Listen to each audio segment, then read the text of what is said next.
Bienvenidos a este espacio donde la sabiduría económica cobra vida. En este canal, exploraremos una de las obras más influyentes de la historia del pensamiento económico, La riqueza de las naciones, escrita por el filósofo y economista escocés Adam Smith. A través de sus páginas, Smith nos lleva a un viaje profundo por los mecanismos que rigen la prosperidad, la división del trabajo y la libertad del mercado, desentrañando las fuerzas invisibles que modelan nuestra economía. A lo largo de este recorrido, presentaremos un análisis detallado de cada capítulo, desglosando los conceptos clave con un estilo narrativo envolvente y accesible para todos, sin importar su familiaridad con la economía. Así que si te apasiona entender las bases del capitalismo, el comercio y el bienestar de las naciones, este es el lugar perfecto para ti. Prepárate para sumergirte en la obra que, más que un libro, es una guía fundamental para comprender el mundo moderno. Comencemos este viaje hacia el corazón de la economía. Capítulo 1.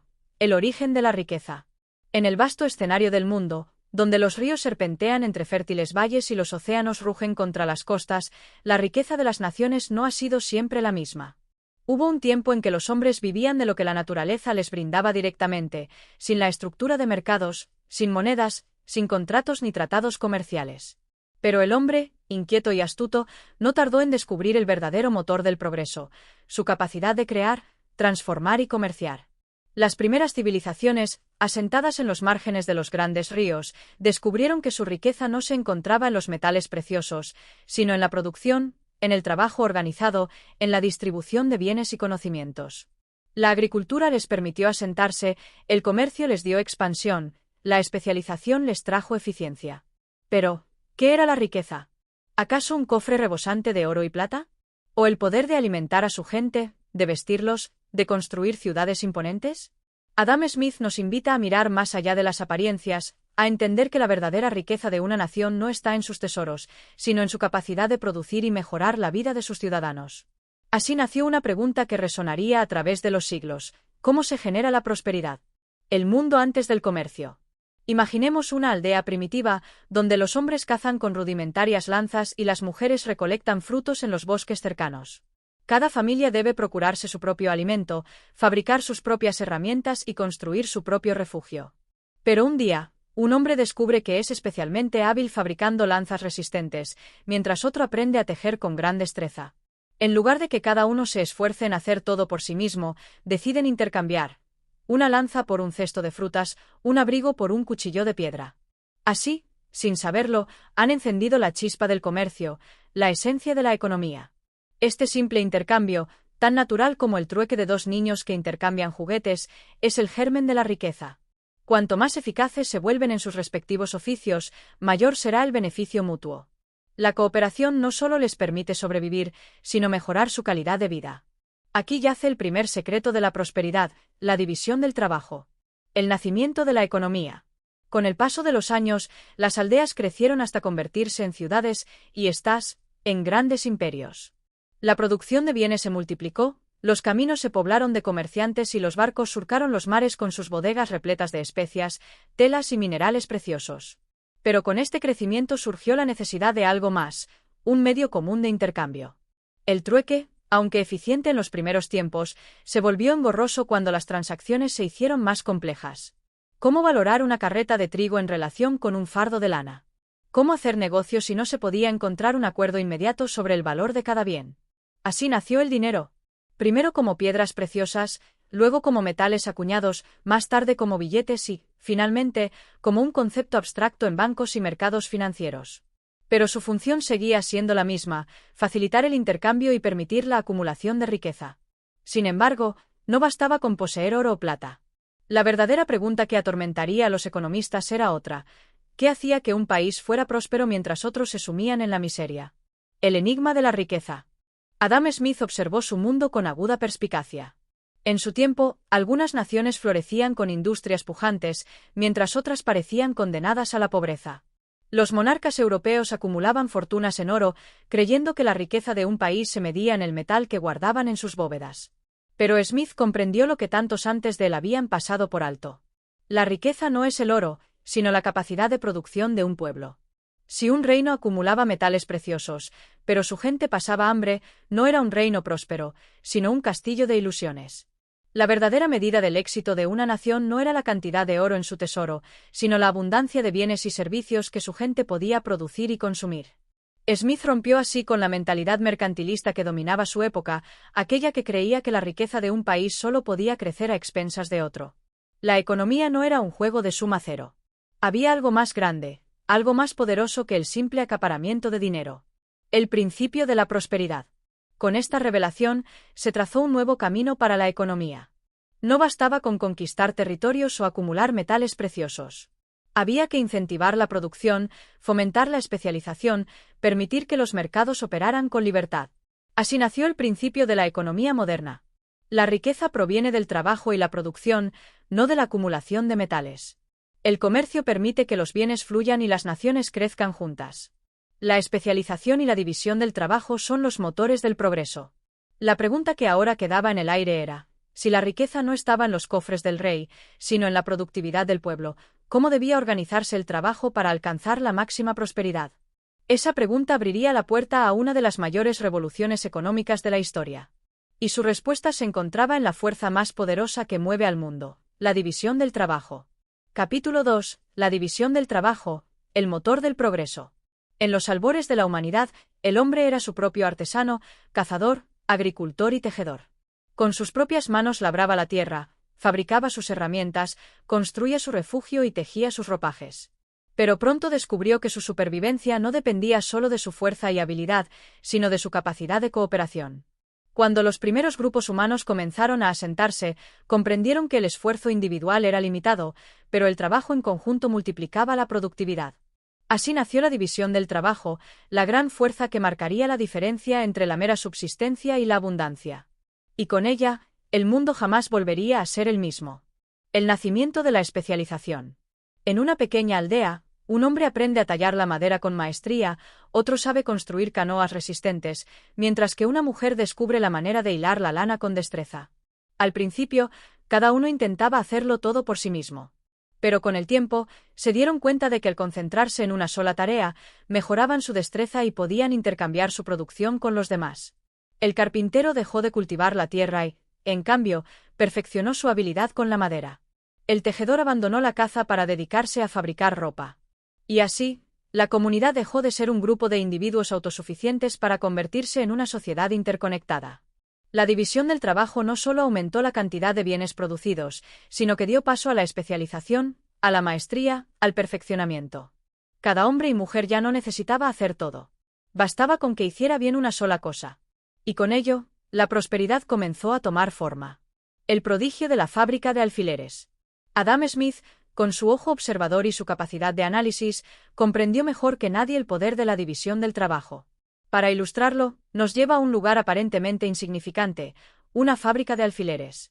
A simple vista, la tarea de fabricar un alfiler parece simple, un delgado trozo de metal con una punta afilada y una cabeza en el extremo. Pero en realidad, es un proceso complejo que involucra múltiples pasos. Extraer el alambre. Cortarlo en fragmentos iguales. Afilar una de sus puntas. Aplanar el otro extremo para formar la cabeza. Pulir el alfiler. Empacarlo para su distribución. Si un solo hombre intentara hacer todo por sí mismo, apenas lograría fabricar unos pocos alfileres al día. Pero en una fábrica donde cada trabajador se especializa en una sola tarea, el resultado es extraordinario. Uno corta, otro afila, otro pule, otro empaqueta. Y juntos, en un solo día, pueden producir miles de alfileres. Aquí yace el gran secreto del progreso económico. La especialización no solo acelera la producción, sino que reduce el esfuerzo y los costos. Es la clave para transformar un simple taller en una industria floreciente. La riqueza multiplicada. Smith comprendió que la división del trabajo no solo se aplicaba a una fábrica de alfileres. Era la base sobre la cual se construía toda la economía. Desde el panadero que solo se dedica a hornear pan, hasta el herrero que solo forja herramientas, la especialización permite que cada persona produzca más en menos tiempo, generando una abundancia que ningún individuo aislado podría alcanzar. Y a medida que las sociedades crecieron, el comercio se convirtió en el eslabón que unió a todos los especialistas. El tejedor no necesitaba hacer su propio pan, porque podía cambiar sus telas por harina. El agricultor no tenía que fabricar sus propias herramientas, porque podía obtenerlas a cambio de sus cosechas. El pescador no tenía que construir su propia casa, porque podía pagar con pescado al albañil. Así, La división del trabajo no solo aumentó la producción, sino que dio origen al mercado, a la interdependencia, al crecimiento de las naciones. Y con ello, la humanidad comenzó a escribir su historia de progreso. La revolución industrial, el punto de inflexión. Siglos después, la división del trabajo alcanzaría su punto máximo con la revolución industrial. Las fábricas reemplazaron los pequeños talleres, las máquinas multiplicaron la producción a niveles nunca antes vistos, y la especialización llevó a la creación de oficios completamente nuevos. El mundo ya no era una aldea donde cada hombre hacía todo lo que necesitaba. Era una red global de producción, donde un solo producto podía recorrer miles de kilómetros antes de llegar a las manos del consumidor final. Las ciudades crecieron, los imperios se expandieron, la riqueza se multiplicó. Pero junto con este avance, también surgieron nuevas preguntas. Si cada hombre se especializa en una sola tarea, ¿no se convierte en un esclavo de la repetición? Si la producción se vuelve masiva, ¿qué ocurre con aquellos que quedan fuera del mercado? Si la riqueza crece, ¿se distribuye de manera justa entre todos? Smith, aunque un firme defensor de la especialización, no ignoraba estos dilemas. Sabía que la división del trabajo traía consigo tanto prosperidad como desafíos. Porque si bien multiplicaba la riqueza, también creaba desigualdades. Y la gran cuestión que ahora se abría era, ¿cómo equilibrar la eficiencia con la justicia? Conclusión: el legado de la división del trabajo. El principio de la división del trabajo es, hasta hoy, la base de la economía moderna. Desde la fábrica de alfileres hasta la más sofisticada línea de producción de tecnología, el progreso sigue dependiendo de la especialización y la cooperación. Pero con él, también surgen desafíos. ¿Cómo evitar que la especialización deshumanice al trabajador? ¿Cómo asegurar que la riqueza generada por la eficiencia llegue a todos los rincones de la sociedad? ¿Cómo garantizar que el avance económico no sea a costa de la dignidad humana? Adam Smith abrió la puerta a estas preguntas, pero no las cerró. El mundo siguió avanzando, y las respuestas aún se siguen buscando. Lo único cierto es que la división del trabajo es el motor del progreso. Y que, gracias a ella, la humanidad nunca volvió a ser la misma. Capítulo 3. El valor del trabajo y el nacimiento del mercado. Desde tiempos antiguos, la humanidad ha buscado entender qué hace que las cosas tengan valor. ¿Es la rareza de un objeto lo que lo vuelve valioso? ¿Es el deseo de las personas lo que le da su precio? Adam Smith reveló una verdad fundamental.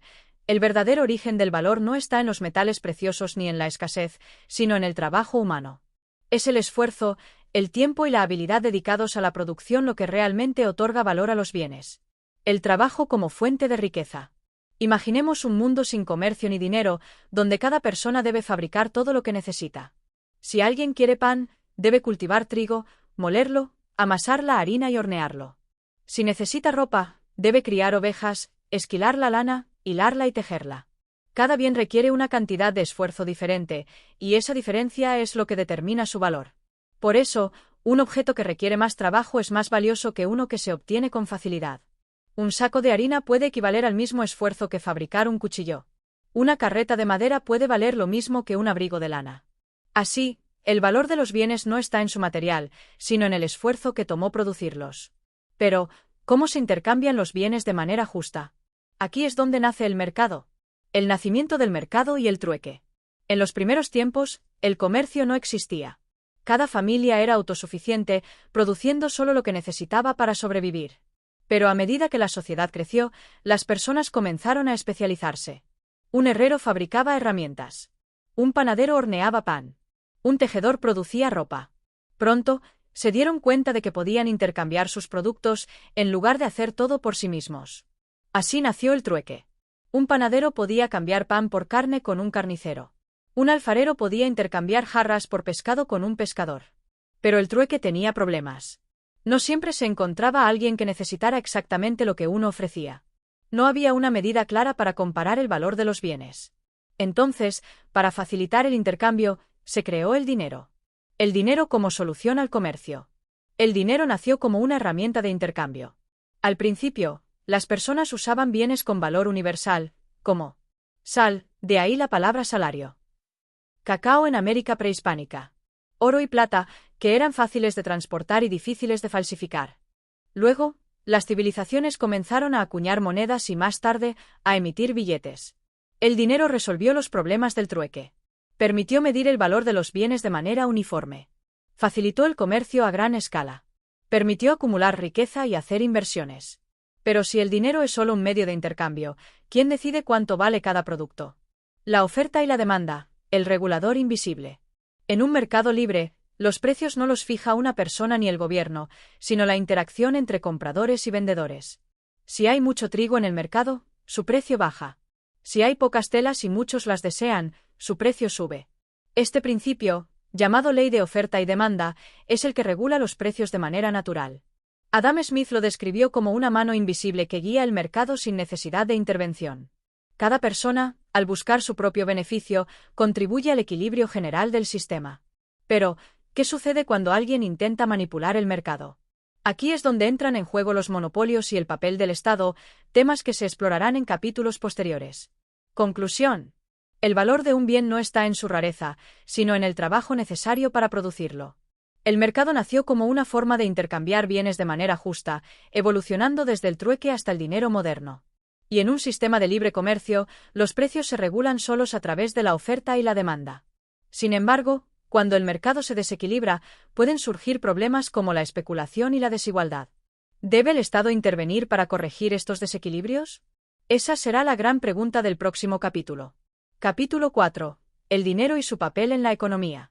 Desde tiempos antiguos, las sociedades han buscado una forma eficiente de intercambiar bienes. Al principio, el trueque permitía a las personas obtener lo que necesitaban, pero rápidamente mostró sus limitaciones. No siempre era fácil encontrar a alguien que quisiera intercambiar exactamente lo que uno ofrecía. No existía una forma clara de medir el valor de los bienes. Los bienes perecederos, como alimentos, no podían almacenarse para futuras transacciones. Para resolver estos problemas, se creó el dinero. Pero, ¿qué es realmente el dinero y cómo ha transformado la economía? El dinero como herramienta de intercambio. El dinero no es riqueza en sí mismo, sino un medio que facilita el comercio. Antes de la existencia de monedas y billetes, las personas usaban bienes con valor universal como dinero primitivo. En Mesopotamia, se usaba la cebada y la plata. En el Imperio Romano, los soldados eran pagados con sal, de ahí la palabra salario. En América precolombina, el cacao era utilizado como moneda. Pero estos bienes tenían sus propias desventajas. La sal y la cebada podían estropearse con el tiempo. El cacao era difícil de transportar en grandes cantidades. No había una estandarización clara del valor de cada bien. Fue entonces cuando las sociedades comenzaron a acuñar monedas de metales preciosos, como oro y plata, que eran más fáciles de transportar y difíciles de falsificar.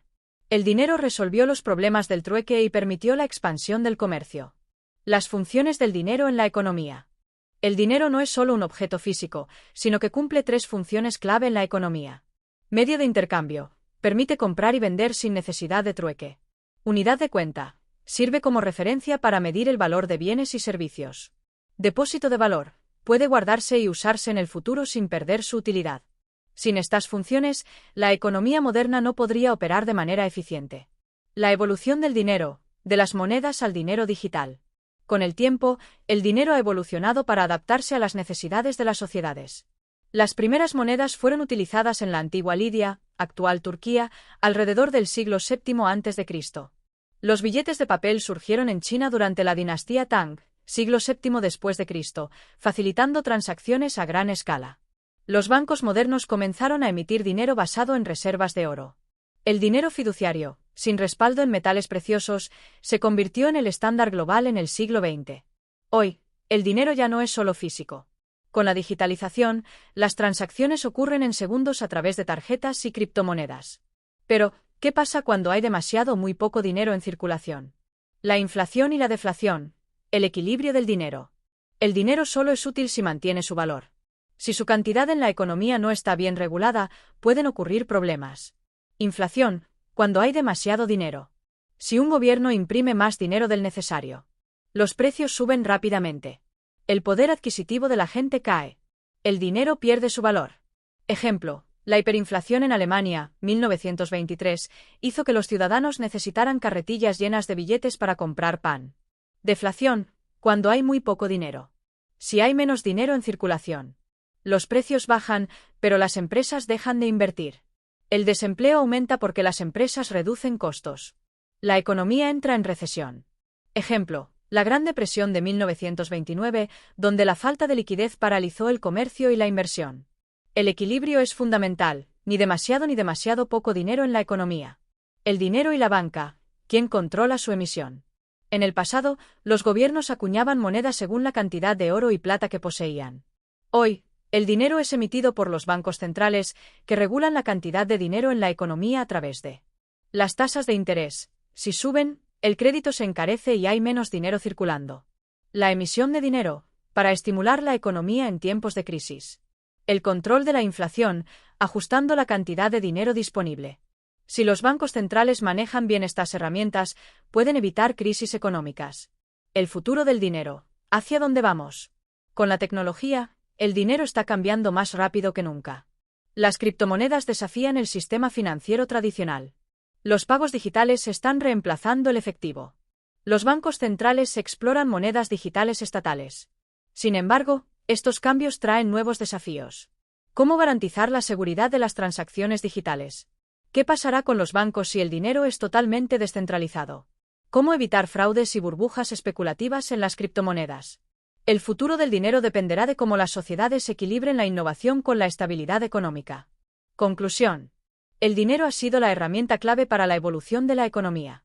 Desde las primeras monedas hasta las criptomonedas digitales, su función ha sido facilitar el comercio y permitir la acumulación de riqueza. Sin embargo, su manejo incorrecto puede causar crisis, inflación y desigualdad. El desafío del futuro será garantizar que el dinero siga siendo una herramienta estable y accesible para todos. En el próximo capítulo exploraremos cómo la oferta y la demanda determinan los precios en la economía. Capítulo 5. Los precios y el equilibrio de la oferta y la demanda. En un bullicioso mercado, los comerciantes extienden sus mercancías. El panadero ajusta el precio de su pan según el trigo que ha comprado. El pescador negocia el valor de su pesca según la abundancia del día. Sin que nadie lo ordene, sin que una autoridad dicte que debe costar cada cosa, el mercado se autorregula. ¿Cómo es posible este equilibrio? Adam Smith encontró la respuesta en dos fuerzas invisibles pero poderosas, la oferta y la demanda. El origen del precio. El precio de cualquier bien o servicio no es fijo ni arbitrario. Surge de un juego de intereses entre quienes venden y quienes compran. Si un bien es escaso y muchos lo desean, su precio sube. Si hay abundancia y pocos compradores, su precio baja. Así, el precio de un producto refleja su valor en el mercado en un momento determinado. La oferta y la demanda en acción. Imaginemos un año de cosecha abundante. Los graneros están llenos de trigo, los molinos trabajan sin descanso, los panaderos tienen harina en exceso. El pan se vuelve barato. Pero si una sequía arrasa los campos, la producción cae y el trigo se vuelve escaso. El precio del pan se dispara. Esto no es un capricho, sino una ley natural del mercado. Cada vez que la oferta aumenta, los precios bajan. Cada vez que la demanda crece, los precios suben. Y en este vaivén, se encuentra el equilibrio. El papel de los precios en la economía. El precio de un producto no solo refleja su valor, sino que también guía a productores y consumidores. Si un producto es rentable, más personas querrán producirlo, aumentando la oferta y estabilizando el precio. Si es demasiado caro, los consumidores buscarán alternativas, reduciendo la demanda y forzando una caída en el precio. Así, sin necesidad de intervención, el mercado encuentra su propio balance. Conclusión. La oferta y la demanda son las manos invisibles que regulan la economía. Gracias a ellas, el mercado no necesita una autoridad que fije los precios. Sin embargo, ¿qué sucede cuando una crisis altera este equilibrio? ¿Debe el Estado intervenir o es mejor dejar que el mercado se ajuste solo? Esta pregunta nos lleva al siguiente capítulo.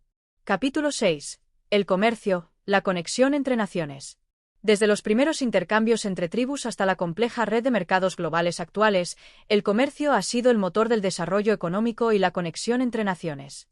Las ciudades crecieron alrededor de rutas comerciales, los imperios se expandieron por el control de bienes valiosos, y las innovaciones se propagaron a través del intercambio de productos e ideas.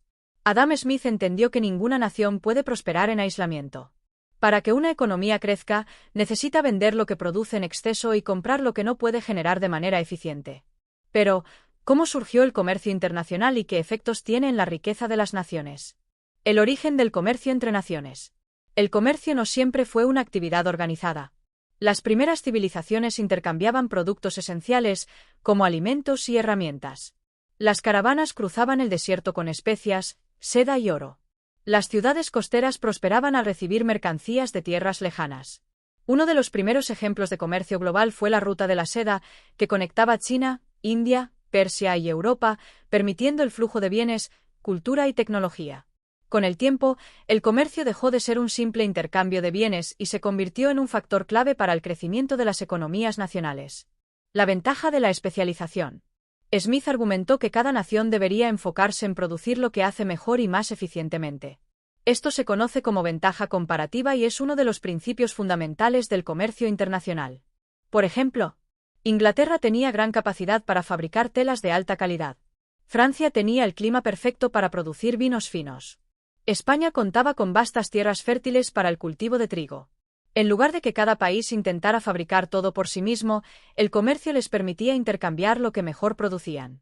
El resultado, todos los países podían beneficiarse, obteniendo bienes de mejor calidad y a menor costo. Los beneficios del comercio libre. Adam Smith defendía que el comercio sin barreras permitía que la riqueza fluyera naturalmente entre las naciones. Los beneficios del libre comercio incluyen mayor eficiencia. Cada país se enfoca en lo que produce mejor, reduciendo costos y desperdicios. Precios más bajos. La competencia internacional hace que los productos sean más accesibles. Más innovación. La exposición a mercados globales impulsa la mejora continua de productos y servicios. Mayor variedad de bienes. Los consumidores tienen acceso a productos de todo el mundo. Crecimiento económico. El comercio genera empleo, inversión y desarrollo. Cuando el comercio es libre, tanto productores como consumidores salen ganando. El proteccionismo y sus efectos negativos. A pesar de los beneficios del comercio, algunas naciones han intentado restringirlo mediante aranceles, cuotas y prohibiciones. El proteccionismo ocurre cuando un país limita la entrada de productos extranjeros para favorecer su industria local. Aunque parece una estrategia beneficiosa, tiene efectos negativos a largo plazo. Los precios suben. Sin competencia externa, los productos nacionales pueden volverse más caros. La calidad baja. Si no hay presión para innovar, las industrias pueden volverse ineficientes. El crecimiento se ralentiza. Menos comercio significa menos oportunidades de inversión y desarrollo. Ejemplo histórico. En el siglo XVII, España limitó la importación de productos extranjeros para proteger su industria, pero esto terminó estancando su economía, mientras otras naciones crecían gracias al comercio. Smith argumentaba que cuando los países intentan protegerse demasiado, terminan perjudicándose a sí mismos. El comercio en la era moderna. Hoy en día, el comercio internacional es más dinámico que nunca. Los tratados de libre comercio han reducido las barreras entre países. Las empresas pueden vender productos a nivel mundial con solo un clic. El transporte y la tecnología han hecho que los mercados sean más accesibles. Sin embargo, nuevos desafíos han surgido. Las disputas comerciales entre grandes potencias. La automatización y su impacto en la mano de obra. La necesidad de equilibrar el comercio con la sostenibilidad ambiental. El comercio sigue evolucionando, y las naciones que sepan adaptarse serán las que prosperen en el futuro. Conclusión. El comercio ha sido, y sigue siendo, uno de los pilares fundamentales del crecimiento económico. Cuando las naciones intercambian bienes libremente, todas se benefician, los precios bajan y la prosperidad aumenta. Sin embargo, cuando el comercio es restringido, los países pueden volverse menos competitivos y estancar su desarrollo. El desafío para el futuro será encontrar un equilibrio entre apertura comercial y protección de los intereses nacionales. En el próximo capítulo exploraremos el papel del capital en la producción y el crecimiento económico. Capítulo 7. El papel del capital en la producción. El trabajo y el comercio son los motores de la economía, pero hay un elemento invisible que los impulsa aún más: el capital. Sin herramientas, sin máquinas, sin inversión, el trabajo humano es lento y limitado. El capital es la fuerza que multiplica la producción, acelera el progreso y transforma sociedades enteras. Adam Smith entendió que la riqueza de una nación no solo depende de su mano de obra, sino de cómo utiliza su capital. ¿Qué es el capital? El capital no es solo dinero. Es todo aquello que se usa para producir más riqueza. Las herramientas del carpintero. Los telares del fabricante de ropa. Los barcos que transportan mercancías. Las fábricas y sus máquinas. Cada inversión en capital hace que el trabajo sea más eficiente y productivo. Un campesino con una pala puede cavar, pero con un arado y un caballo puede alimentar a un pueblo entero. La acumulación de capital y el crecimiento económico. Cuando una sociedad ahorra e invierte en herramientas, infraestructuras y educación, su capacidad de producción aumenta. Las fábricas reemplazan los pequeños talleres. Las máquinas agilizan el trabajo manual. El conocimiento impulsa la innovación. Cuanto más capital tiene un país, más riqueza puede generar. Pero si el capital se estanca o se malgasta, la economía se frena.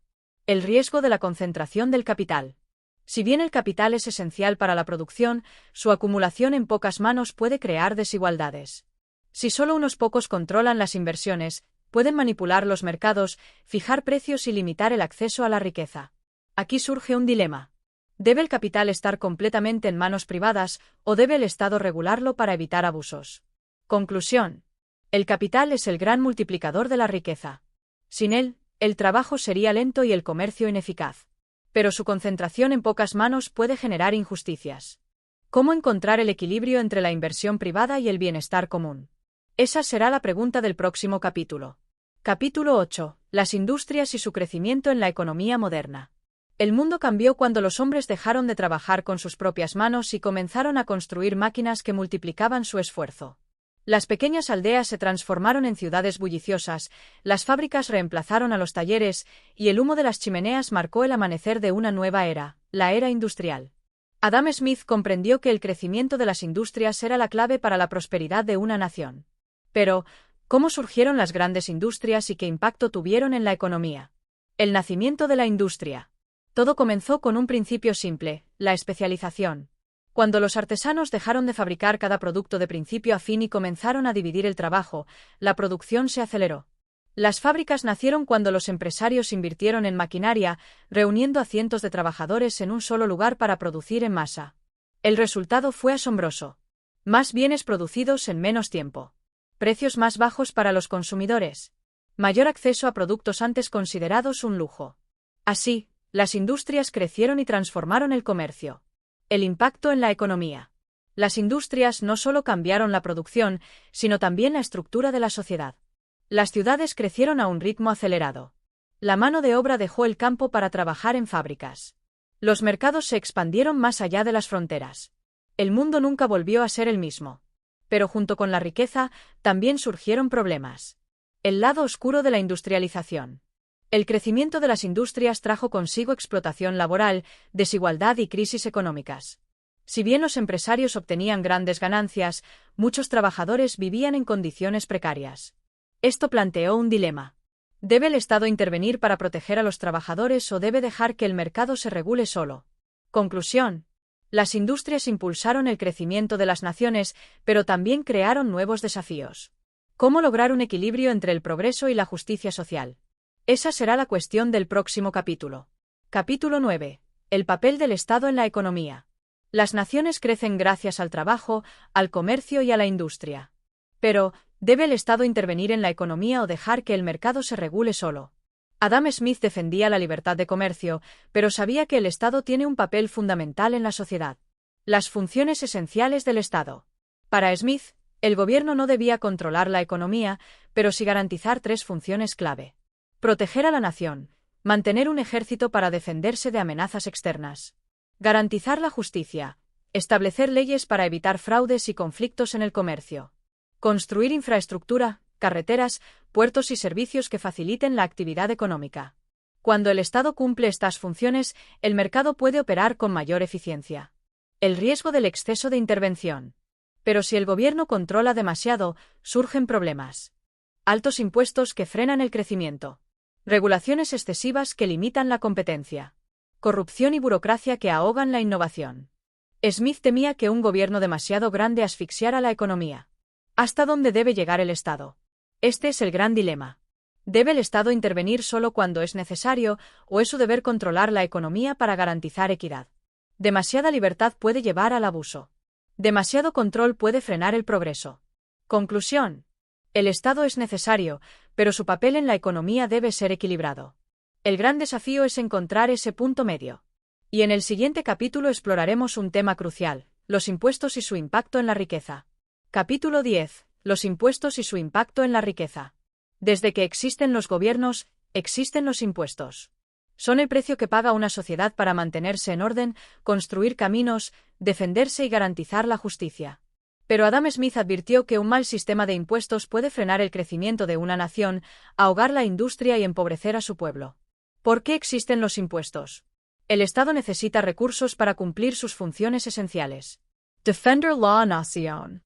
Mantener la justicia. Construir infraestructuras. Pero si los impuestos son demasiado altos, desincentivan el trabajo y la inversión. Si son demasiado bajos, el Estado no puede cumplir su deber. Los principios de un sistema justo. Smith propuso 4 principios fundamentales para que los impuestos sean justos y eficientes. Equidad. Cada ciudadano debe pagar en proporción a sus ingresos. Claridad. Los impuestos deben ser simples y fáciles de entender. Comodidad. Deben recaudarse en momentos oportunos, sin afectar a los ciudadanos. Eficiencia. No deben desincentivar la producción ni ser una carga excesiva. Cuando un gobierno ignora estos principios, la economía sufre. El peligro de los impuestos excesivos. Cuando los impuestos son abusivos. Los comerciantes suben los precios. Los trabajadores ven reducido su salario real. Las empresas producen menos, frenando el crecimiento. Un Estado que solo piensa en recaudar, termina destruyendo la fuente de su riqueza. Conclusión. Los impuestos son necesarios, pero deben aplicarse con equilibrio. Si son justos, financian el bienestar sin frenar la economía. Si son abusivos, asfixian el progreso y generan miseria. El gran desafío de una nación es encontrar el punto exacto donde los impuestos sostienen el Estado sin perjudicar a su pueblo. En el siguiente capítulo exploraremos cómo el comercio internacional afecta la economía y la balanza de pagos. Capítulo 11. El comercio internacional y la balanza de pagos. Desde tiempos antiguos, las naciones han dependido unas de otras para prosperar. El comercio internacional permite que cada país se especialice en lo que mejor produce y obtenga lo que no puede fabricar eficientemente.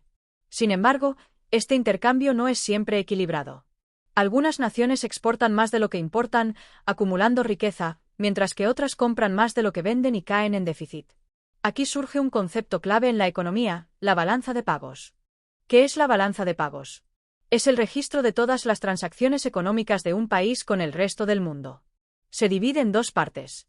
Balanza comercial. Diferencia entre exportaciones, bienes vendidos al exterior, e importaciones, bienes comprados. Balanza de capital. Movimientos de dinero entre países, inversiones y préstamos. Un país con más exportaciones que importaciones tiene superávit y acumula riqueza. Un país que importa más de lo que exporta tiene déficit y debe financiarse con deuda. El impacto del comercio internacional. Cuando el comercio es libre, los países intercambian bienes de manera eficiente, beneficiando a productores y consumidores. Pero cuando los gobiernos imponen barreras, aranceles o restricciones, los precios suben y la economía se debilita. Adam Smith defendía el libre comercio porque permitía el crecimiento de las naciones sin necesidad de conquistar territorios o acumular metales preciosos. Conclusión. El comercio internacional es la clave de la prosperidad global. Un país no puede crecer aislado. Necesita intercambiar bienes, tecnología y capital con el resto del mundo. Sin embargo, cuando el comercio se desequilibra, surgen conflictos económicos y crisis. En el siguiente capítulo exploraremos las ventajas y desafíos del libre comercio. Capítulo 12. Las ventajas del libre comercio. Desde tiempos remotos, las naciones han intentado proteger sus mercados mediante barreras comerciales, aranceles y restricciones a la importación. Pero Adam Smith demostró que cuando el comercio es libre, todos los países se benefician. ¿Por qué el libre comercio genera riqueza? Especialización eficiente.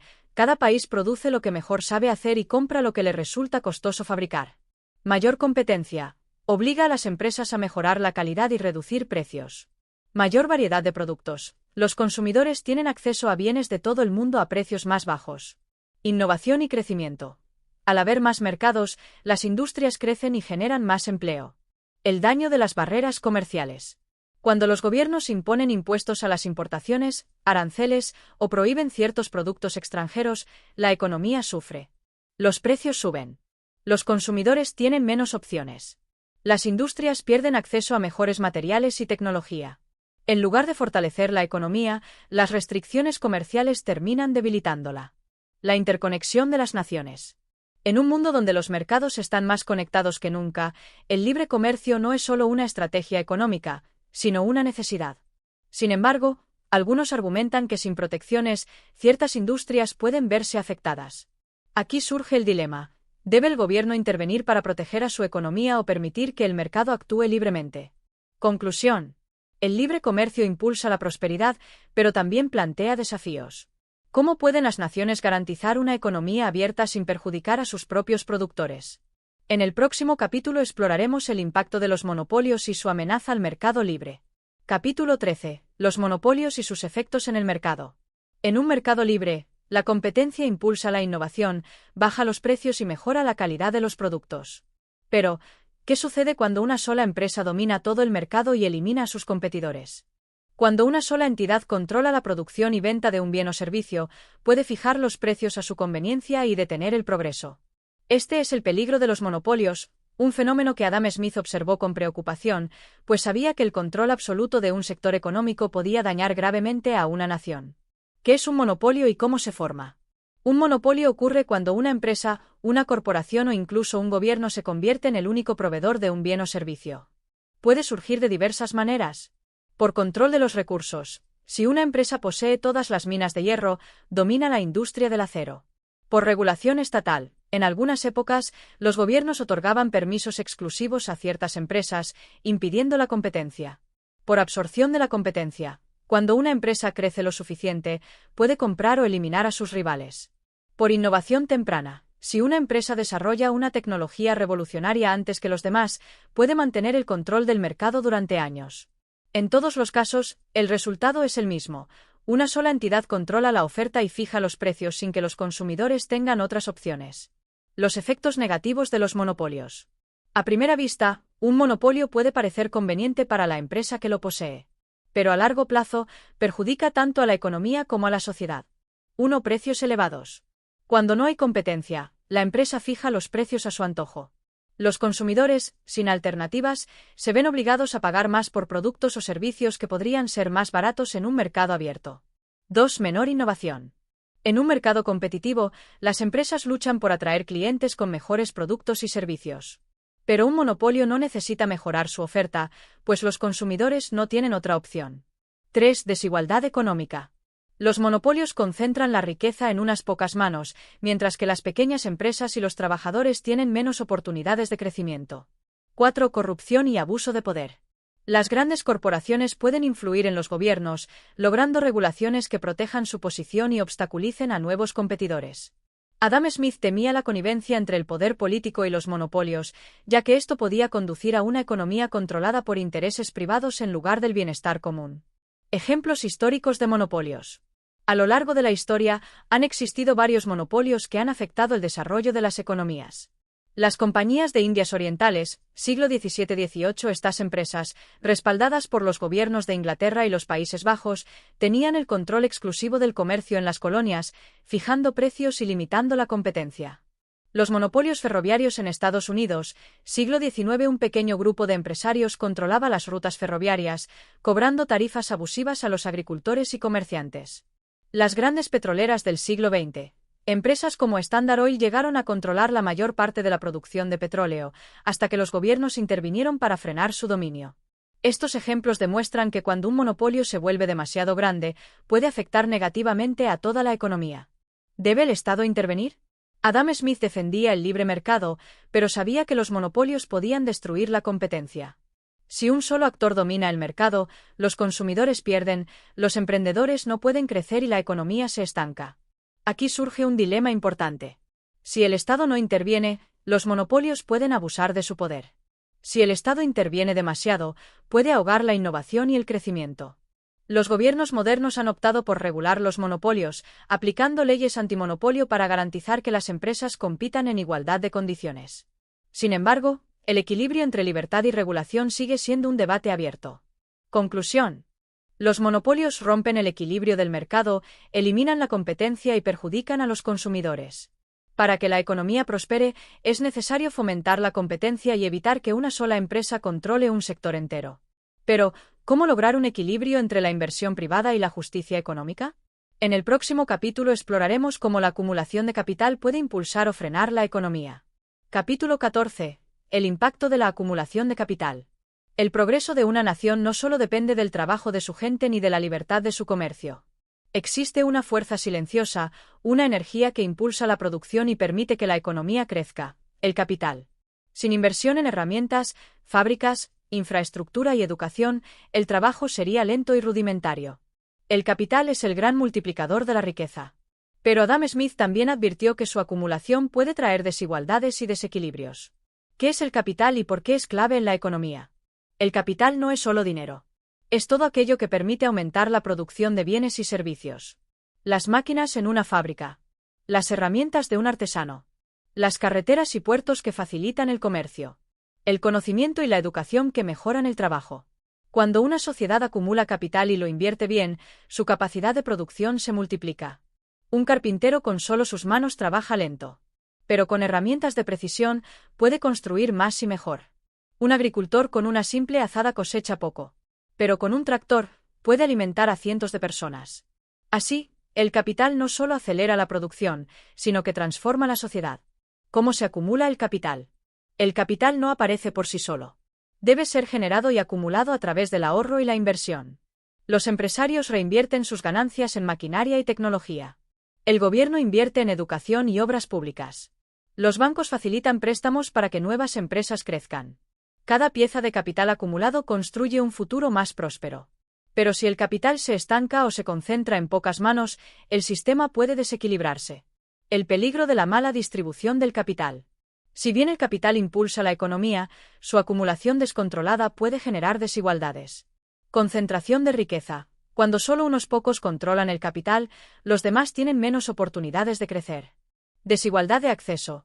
Si solo algunos pueden invertir en educación, herramientas o tierras, la brecha entre ricos y pobres se agranda.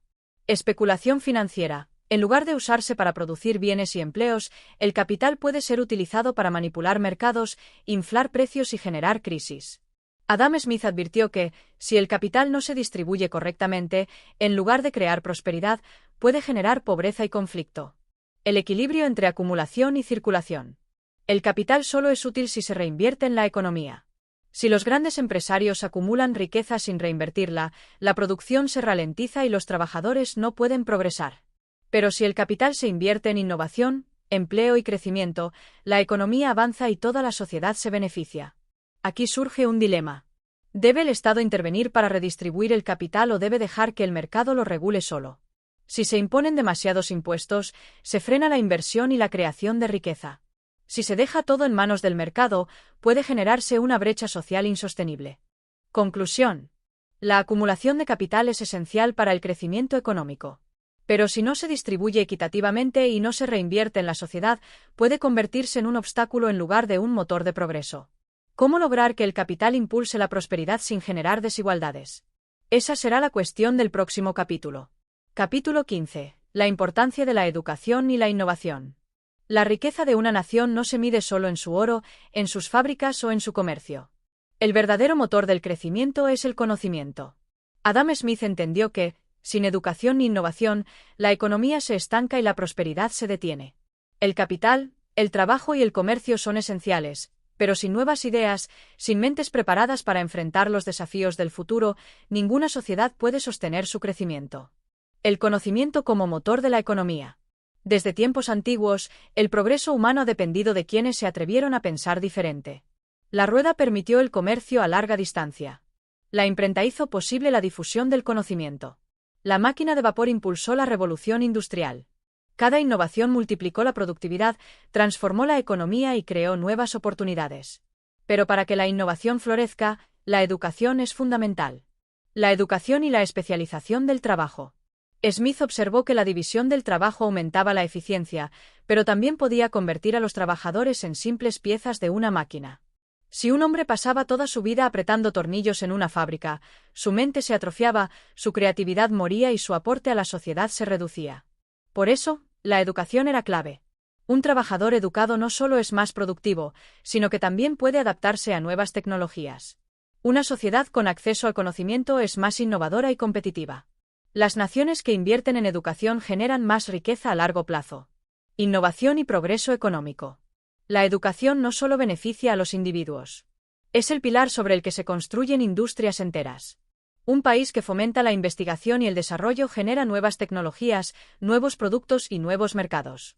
Por eso, las naciones más ricas no son las que tienen más recursos naturales, sino las que invierten en ciencia, en tecnología y en el talento de su gente. Ejemplo histórico. Inglaterra y la Revolución Industrial no prosperaron por su oro, sino por sus científicos, inventores y empresarios visionarios. El riesgo de la falta de inversión en educación. Cuando una sociedad descuida la educación, su crecimiento se frena y su gente queda atrapada en la pobreza. Los países sin acceso a la educación dependen de industrias primitivas y trabajos poco calificados. Las naciones que no innovan quedan atrás en la competencia global. Las desigualdades aumentan, ya que solo los ricos pueden acceder al conocimiento. Sin educación, la economía pierde su dinamismo y el progreso se detiene. ¿Debe el Estado invertir en educación? Aquí surge un dilema clave. Si la educación queda solo en manos del mercado, muchas personas no podrán acceder a ella. Si el Estado interviene demasiado, puede frenar la innovación con burocracia y regulaciones. Smith creía que el Estado debía garantizar el acceso a la educación básica, pero sin sofocar la iniciativa privada. Conclusión. La educación y la innovación son la clave del progreso económico. Un país sin conocimiento se vuelve dependiente, vulnerable y pobre. Pero una nación que invierte en sus mentes construye su propio destino y lidera el futuro. En el próximo capítulo exploraremos los efectos de la regulación y la intervención estatal en la economía. Capítulo 16. Los efectos de la regulación y la intervención estatal. Desde tiempos inmemoriales, los gobiernos han intentado controlar, regular o dirigir la economía de sus naciones. Algunos sostienen que la intervención del Estado es necesaria para evitar abusos, desigualdades y crisis económicas. Otros creen que el exceso de regulación frena el progreso y sofoca la libertad del mercado. Adam Smith, en su obra La riqueza de las naciones, defendió la idea de un mercado libre, autorregulado por la competencia y la oferta y demanda.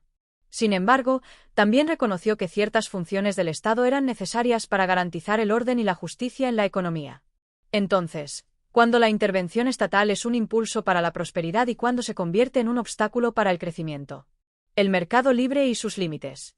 En un mercado sin interferencias, los precios se ajustan solos, la competencia genera innovación y los consumidores pueden elegir entre múltiples opciones. Sin embargo, un mercado completamente libre también tiene riesgos. Monopolios y oligopolios. Si una sola empresa controla un sector, puede fijar precios abusivos y eliminar la competencia. Explotación laboral. Sin regulaciones, los trabajadores pueden recibir salarios bajos y enfrentar condiciones injustas. Crisis financieras. Cuando los mercados no tienen regulaciones adecuadas, se pueden generar burbujas especulativas y colapsos económicos. Impacto ambiental. Sin leyes que regulen la industria, muchas empresas pueden dañar el medio ambiente sin consecuencias. Estos problemas han llevado a los gobiernos a intervenir en la economía, pero la clave está en el equilibrio. ¿Cuándo la regulación es positiva? Adam Smith no estaba en contra del Estado, sino del intervencionismo excesivo que ahogaba la iniciativa privada. Existen regulaciones que pueden beneficiar al mercado y a la sociedad, como leyes contra los monopolios, garantizan que haya competencia y que los precios no sean fijados por una sola empresa. Protección laboral. Establecer un salario mínimo, regular las jornadas de trabajo y garantizar condiciones dignas. Regulación bancaria y financiera. Evitar fraudes, burbujas económicas y crisis como la Gran Depresión o la crisis del 2008. Protección del consumidor. Evitar que las empresas vendan productos defectuosos o engañen a sus clientes. Regulación ambiental. Limitar la contaminación y el uso desmedido de los recursos naturales. Cuando estas regulaciones son claras y justas, ayudan a que la economía crezca de manera sostenible. El riesgo del exceso de intervención. Pero, ¿qué ocurre cuando el Estado regula demasiado la economía? Cuando los gobiernos imponen demasiadas leyes, impuestos excesivos o controles artificiales sobre el mercado, las consecuencias pueden ser negativas. Altos impuestos y burocracia desincentivan la inversión y hacen que las empresas trasladen sus operaciones a otros países. Exceso de subsidios. Si el Estado protege demasiado a ciertos sectores, puede frenar la competencia y la innovación. Control excesivo de los precios. Puede generar escasez de productos y mercados negros. Nacionalización de industrias. Cuando el Estado toma el control total de sectores estratégicos, muchas veces la eficiencia se reduce y la corrupción aumenta. La historia ha demostrado que el exceso de regulación puede llevar a crisis económicas. Ejemplos históricos de intervención estatal. A lo largo de la historia, algunos países han aplicado políticas económicas con un alto nivel de intervención del Estado, con distintos resultados. La Unión Soviética y la economía planificada. Durante décadas, el gobierno central controló la producción, los precios y los salarios. Aunque al principio hubo avances, con el tiempo la falta de incentivos mató la innovación, la productividad cayó y la economía colapsó. China y la apertura económica. Tras décadas de economía centralizada, China permitió el libre mercado en varias industrias. Gracias a esto, el país experimentó un crecimiento acelerado sin perder completamente el control estatal. Estados Unidos y la Gran Depresión. En los años 30, el gobierno tuvo que intervenir con políticas de gasto público y regulación bancaria para evitar el colapso total del sistema financiero. Estos casos muestran que el papel del Estado en la economía no es blanco o negro. El dilema, más o menos regulación. Si el Estado no interviene, el mercado puede caer en crisis, monopolios y desigualdad extrema. Si el Estado interviene demasiado, la economía se paraliza, la inversión cae y el progreso se detiene. La clave está en encontrar un punto medio. Proteger la competencia sin sofocar la iniciativa privada. Garantizar derechos sin frenar la productividad. Regular los mercados sin volverlos ineficientes. Conclusión. La intervención estatal puede ser necesaria para garantizar el bienestar de una nación, pero si es excesiva, puede convertirse en un obstáculo para la prosperidad. El gran reto de los gobiernos es encontrar el equilibrio entre libertad y regulación, entre crecimiento y justicia social. En el próximo capítulo, exploraremos el papel de la banca y el crédito como impulsores de la economía. Capítulo 17. La banca y el crédito como impulsores de la economía. Desde tiempos antiguos, el comercio ha necesitado algo más que el simple intercambio de bienes. El dinero y la acumulación de riqueza llevaron al nacimiento de un sistema más sofisticado, la banca y el crédito. Adam Smith comprendió que la banca no solo es un lugar donde se guarda el dinero, sino un motor esencial que impulsa el crecimiento económico. El crédito permite a los empresarios invertir, a los comerciantes expandirse y a los consumidores acceder a bienes y servicios antes de tener el dinero en mano. Pero, ¿cómo funciona realmente la banca y por qué es tan importante en la economía moderna? El origen de la banca. El concepto de la banca surgió con los primeros comerciantes y prestamistas en las antiguas civilizaciones de Mesopotamia, Egipto y Roma. Los mercaderes necesitaban un lugar seguro para guardar su oro. Los prestamistas ofrecían dinero con la promesa de ser devuelto con un interés. Con el tiempo, se crearon documentos que permitían hacer pagos sin necesidad de transportar monedas pesadas. En la Edad Media, los banqueros italianos comenzaron a emitir letras de cambio, permitiendo a los comerciantes pagar en distintos países sin necesidad de llevar oro o plata. Estos sistemas evolucionaron hasta convertirse en los bancos modernos, que no solo guardaban dinero, sino que también lo prestaban y lo invertían en la economía. El crédito, la clave del crecimiento. Uno de los pilares de la economía moderna es el crédito. Cuando un banco otorga un préstamo, no solo ayuda a quien lo recibe, sino que también impulsa la economía en su conjunto. Un empresario puede invertir en maquinaria y expandir su negocio. Un agricultor puede comprar semillas y mejorar su cosecha. Un consumidor puede comprar una casa y generar empleo en la construcción. Cada vez que el dinero prestado se usa para producir más bienes y servicios, se crea un ciclo de crecimiento económico. Pero si el crédito se usa mal, puede generar crisis y colapsos financieros. El papel de los bancos en la economía.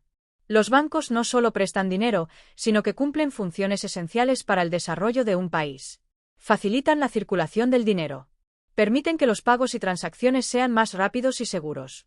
Invierten en la economía. No solo prestan a individuos, sino también a empresas y gobiernos. Regulan la oferta de dinero. A través de los bancos centrales, ayudan a controlar la inflación y la estabilidad económica. Generan confianza. Sin bancos, la gente guardaría su dinero en casa y la economía se ralentizaría. El riesgo del mal uso del crédito. Aunque el crédito es una herramienta poderosa, su mal uso puede causar crisis económicas. Préstamos irresponsables. Si los bancos otorgan crédito sin evaluar la capacidad de pago, los deudores pueden dejar de pagar y generar pérdidas. Especulación financiera. Cuando el crédito se usa para comprar activos sobrevalorados, se crean burbujas económicas que tarde o temprano colapsan. Colapso bancario. Si un banco quiebra, la confianza se pierde y puede desatar una crisis generalizada. Ejemplos históricos de crisis bancarias incluyen la Gran Depresión de 1929, causada en parte por el exceso de crédito y la especulación en la bolsa. La crisis financiera de 2008, originada por préstamos hipotecarios de alto riesgo. La importancia de la regulación bancaria. Dado el impacto de los bancos en la economía, es necesario regularlos para evitar abusos y crisis. Los gobiernos han creado bancos centrales para controlar la cantidad de dinero en circulación. Supervisar a los bancos comerciales. Actuar como prestamista de última instancia en tiempos de crisis. Sin embargo, si la regulación es excesiva, puede frenar el crédito y la inversión. El desafío es encontrar un equilibrio entre estabilidad y crecimiento. Conclusión. La banca y el crédito son herramientas esenciales para el desarrollo económico. Si se usan bien, impulsan la inversión, la producción y el comercio. Si se manejan mal, pueden llevar a crisis y colapsos financieros. El futuro de la economía depende de un sistema bancario sólido, responsable y equilibrado. En el próximo capítulo exploraremos cómo las crisis económicas afectan a las naciones y cómo pueden ser enfrentadas. Capítulo 18. Las crisis económicas y sus consecuencias.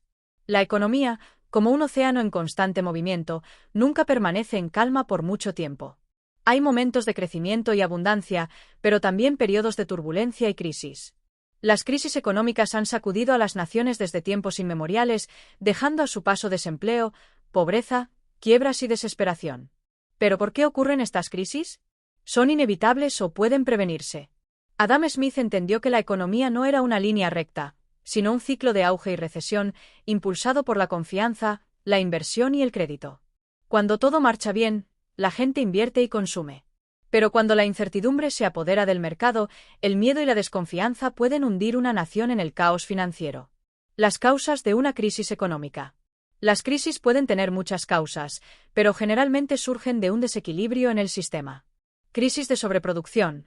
Ocurre cuando las empresas producen más bienes de los que la gente puede comprar.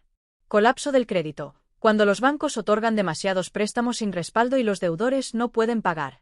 Especulación financiera. Se forman burbujas económicas cuando los inversionistas compran activos esperando venderlos a un precio mayor hasta que el mercado colapsa.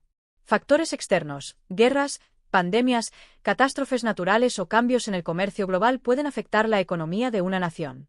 Un crecimiento descontrolado suele ser la antesala de una caída abrupta.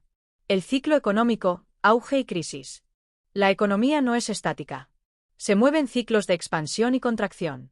Expansión. La inversión aumenta, el empleo crece y la producción sube. Pico. La economía alcanza su máximo crecimiento, pero los precios comienzan a inflarse. Recesión. La demanda cae, las empresas recortan gastos y el desempleo aumenta. Depresión. Si la crisis es severa, se generan quiebras masivas y la recuperación es lenta. Recuperación. Se restablece la confianza y comienza un nuevo ciclo de crecimiento. Este ciclo se ha repetido a lo largo de la historia, generando algunas de las crisis más devastadoras del mundo. Ejemplos históricos de crisis económicas. 1. La Gran Depresión, 1929. Fue la crisis más devastadora del siglo XX. Comenzó con el colapso de la bolsa de valores en Wall Street y se extendió por todo el mundo. Millones de personas perdieron sus empleos. La producción industrial cayó drásticamente. Los bancos quebraron y la confianza en el sistema financiero se desplomó. Esta crisis demostró que el mercado no siempre se regula solo y que una caída de la demanda puede hundir a toda la economía. 2. La crisis del petróleo, 1973.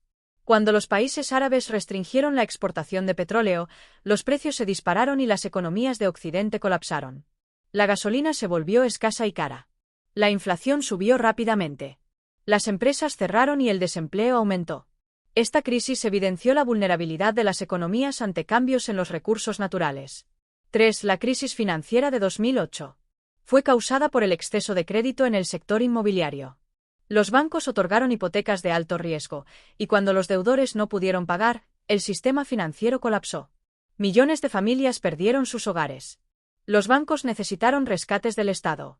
Se generó una recesión global. Este evento mostró cómo la especulación y el mal uso del crédito pueden llevar a una crisis mundial. Consecuencias de una crisis económica. Cuando una crisis golpea, sus efectos pueden sentirse durante años o incluso décadas. Desempleo masivo. Las empresas cierran y millones de personas pierden su trabajo. Pobreza y desigualdad. Los más vulnerables sufren las peores consecuencias, mientras que la riqueza se concentra aún más.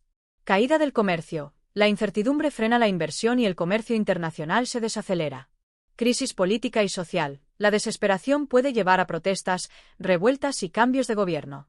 Inflación o deflación extrema. Dependiendo de la crisis, los precios pueden dispararse o colapsar, afectando el poder adquisitivo de la gente. Las crisis económicas no solo afectan a los mercados, sino que cambian el rumbo de la historia. ¿Se pueden prevenir las crisis? A lo largo de los siglos, los gobiernos han intentado evitar las crisis económicas con diferentes estrategias. Regulación financiera. Evitar que los bancos presten dinero de forma irresponsable. Políticas fiscales y monetarias. Ajustar impuestos y tasas de interés para controlar la inflación. Diversificación de la economía. No depender de un solo sector para generar riqueza.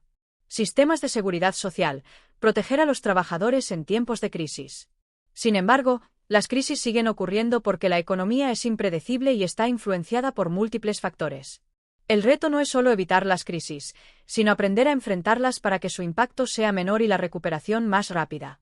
Conclusión. Las crisis económicas son inevitables, pero sus efectos pueden ser mitigados si se toman medidas adecuadas. El desafío de los gobiernos y las empresas es encontrar el equilibrio entre crecimiento, estabilidad y prevención. En el próximo capítulo, exploraremos cómo el crecimiento económico y la distribución de la riqueza impactan a la sociedad. Capítulo 19. El crecimiento económico y la distribución de la riqueza. La historia de la humanidad es la historia del crecimiento. Desde las primeras aldeas agrícolas hasta las grandes metrópolis industriales, las sociedades han evolucionado impulsadas por el deseo de prosperidad. El crecimiento económico es la expansión de la producción, el comercio y el consumo en una nación. Sin él, no hay progreso, no hay innovación, no hay mejoras en la calidad de vida. Pero este crecimiento no siempre es equitativo. Mientras algunos se enriquecen, otros quedan atrás. Adam Smith comprendió que el crecimiento es esencial para la riqueza de una nación, pero ¿cómo se debe distribuir esa riqueza para que beneficie a todos y no solo a unos pocos? ¿Qué impulsa el crecimiento económico? El crecimiento de una nación no ocurre por casualidad. Existen factores clave que determinan su expansión o estancamiento. Innovación y tecnología. Cada revolución industrial ha traído consigo un salto en la productividad. La invención de la máquina de vapor, la electricidad y la informática transformaron el mundo. Un país que invierte en ciencia y tecnología multiplica su capacidad de crecimiento. Inversión en infraestructura. Carreteras, puertos, fábricas y telecomunicaciones facilitan el comercio y el transporte de bienes. Una nación sin infraestructura eficiente limita su potencial de crecimiento. Educación y capital humano. Un trabajador educado es más productivo, más innovador y genera más riqueza. Los países con mayor acceso a la educación tienen economías más dinámicas y competitivas. Estabilidad política y seguridad jurídica. La inversión florece en entornos donde las reglas del juego son claras y los contratos se respetan. En cambio, la corrupción, la inestabilidad política y la falta de leyes claras espantan el capital y frenan el crecimiento. Comercio y apertura económica. Las naciones que intercambian bienes con el mundo tienen más oportunidades de expansión. El proteccionismo excesivo puede frenar la innovación y limitar el acceso a mercados globales. El dilema de la distribución de la riqueza. Si el crecimiento económico genera más bienes y servicios, ¿por qué sigue existiendo la pobreza? El problema radica en cómo se distribuye la riqueza generada por ese crecimiento. Cuando la riqueza se concentra en pocos sectores, la mayoría de la población no se beneficia. El acceso desigual a educación, salud y empleo perpetúa la pobreza. Si el crecimiento no está acompañado de equidad, puede generar desigualdades sociales y conflictos. Ejemplo histórico. Durante la Revolución Industrial, las fábricas generaron enormes riquezas, pero la mayoría de los trabajadores vivían en condiciones de explotación. No fue hasta que se implementaron leyes laborales, educación gratuita y mejores salarios que la prosperidad comenzó a alcanzar a más personas. ¿Debe el Estado intervenir en la distribución de la riqueza? Aquí surge un debate central en la economía. Los defensores del libre mercado creen que el crecimiento beneficia a todos cuando las empresas generan empleo y oportunidades sin intervención estatal. Los defensores de la intervención estatal argumentan que el Estado debe regular la economía para evitar que la riqueza se concentre en pocas manos. Ambos modelos tienen ventajas y desventajas. Si el Estado interviene demasiado, puede frenar la inversión y la innovación. Si el mercado se deja completamente libre, las desigualdades pueden volverse insostenibles. Modelos de distribución de riqueza. A lo largo de la historia, diferentes países han intentado equilibrar crecimiento y equidad con distintos enfoques. Modelo liberal, Estados Unidos. Favorece la libertad de mercado con bajos impuestos y poca intervención del Estado. Ha generado grandes innovaciones y riqueza, pero también fuertes desigualdades sociales. Modelo socialdemócrata, Europa del Norte. Equilibra el crecimiento con un fuerte estado de bienestar. Impuestos altos financian educación, salud y protección social. Ha reducido la desigualdad, pero requiere una economía robusta para sostenerse. Modelo intervencionista, Venezuela, Unión Soviética. El Estado controla gran parte de la economía para garantizar la equidad. En muchos casos, esto ha generado ineficiencia, corrupción y crisis económicas. Cada país debe encontrar su propio equilibrio entre crecimiento y equidad. Consecuencias de la mala distribución de la riqueza. Cuando la riqueza se concentra demasiado en pocos sectores, las consecuencias pueden ser graves. Desigualdad extrema. Un pequeño grupo acumula grandes riquezas mientras la mayoría vive con poco. Inestabilidad social. La brecha entre ricos y pobres puede generar descontento, protestas y conflictos. Freno al crecimiento. Si la mayoría de la población no tiene acceso a educación y empleo, el mercado pierde consumidores y trabajadores calificados. Corrupción y falta de oportunidades. Si la riqueza solo fluye hacia ciertos grupos, el talento y la innovación se desperdician. Ejemplo, en el siglo XIX, América Latina tenía grandes recursos naturales, pero la riqueza se concentraba en élites terratenientes, dejando a la mayoría de la población sin acceso a educación y oportunidades. Esto retrasó su desarrollo por décadas. ¿Cómo lograr un crecimiento inclusivo? El desafío de cualquier nación es crecer sin dejar atrás a su gente. Para lograr un equilibrio entre crecimiento y equidad, se pueden tomar algunas medidas clave. Invertir en educación. La mejor forma de reducir desigualdades es garantizar acceso a educación de calidad. Fomentar el emprendimiento. Permitir que más personas puedan crear empresas y generar empleo. Garantizar un sistema financiero accesible, que los pequeños negocios puedan acceder a crédito para crecer. Reducir la corrupción. La riqueza debe fluir a toda la sociedad y no quedarse en unos pocos. Mantener reglas claras en la economía, para que tanto empresarios como trabajadores sepan que tienen oportunidades justas. Conclusión. El crecimiento económico es la base del progreso de una nación. Pero si la riqueza generada no se distribuye equitativamente, puede generar desigualdades y conflictos. El reto de toda sociedad es encontrar el equilibrio entre crecimiento, justicia y estabilidad. En el próximo capítulo exploraremos el futuro de la economía y la prosperidad de las naciones. Capítulo 20. El futuro de la economía y la prosperidad de las naciones. La economía está en constante transformación. Lo que funcionó en el pasado no siempre garantiza el éxito en el futuro. Adam Smith entendió que la riqueza de una nación no es estática, sino el resultado de su capacidad de adaptación, innovación y comercio. Pero, ¿qué desafíos enfrentará la economía global en las próximas décadas? 1. Tecnología y automatización. Los avances tecnológicos han impulsado el crecimiento económico en cada era. La inteligencia artificial y la automatización reemplazarán millones de empleos tradicionales. La digitalización del dinero cambiará la forma en que comerciamos. Las energías renovables reconfigurarán la industria. Las naciones que inviertan en educación y adaptación tecnológica liderarán la economía del futuro. 2. Globalización y comercio. El mundo está más conectado que nunca, pero los conflictos comerciales y el proteccionismo amenazan el crecimiento global. El comercio internacional seguirá siendo clave para la prosperidad, pero los países deberán equilibrarlo con el desarrollo local. Las economías que dependen de un solo sector deberán diversificarse para evitar crisis. 3. Desigualdad y distribución de la riqueza. A pesar del crecimiento económico, la brecha entre ricos y pobres sigue aumentando. Si la riqueza no se distribuye de manera justa, las tensiones sociales pueden aumentar. Los gobiernos deberán encontrar un equilibrio entre libre mercado y regulación para evitar el colapso social. 4. El papel del Estado en la economía del futuro. El debate entre libre mercado y regulación estatal seguirá vigente. Demasiada intervención frena la inversión. Demasiada libertad puede llevar a monopolios y abusos. El desafío será encontrar un equilibrio que permita el crecimiento sin sacrificar la equidad. Conclusión. El futuro de la economía dependerá de cómo las naciones enfrenten estos retos.